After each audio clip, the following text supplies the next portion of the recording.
È la festa di tutti, non solo di chi ha lavorato per arrivare a questo appuntamento che ha premiato le colline del Prosecco.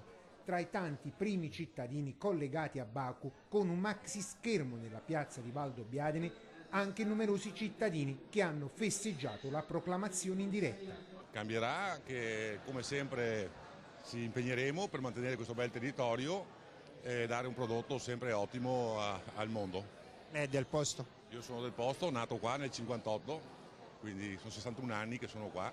Si augura ci sarà più turismo e tutto, e più attenzione nell'ambiente, nel luogo, al posto, che è la cosa importante, insomma. Adesso si volta davvero pagina, ma i sindaci attendono risposte, attesi 1 milione di turisti in più all'anno e l'esigenza sarà dove ospitarli. Il governatore Luca Zaia da Baku fa sapere già che non saranno autorizzati nuovi alberghi per non devastare un territorio ricco di verde, ma il problema bisognerà affrontarlo come chiedono i primi cittadini. Sono sufficienti gli alberghi, le ricezioni turistiche presenti sul territorio? Ma a mio avviso dovrebbero essere potenziate, ce ne sono, abbiamo visto che negli ultimi anni ne sono sorte di nuove e quelle sorte a nuovo hanno iniziato molto bene da un punto di vista di operatività.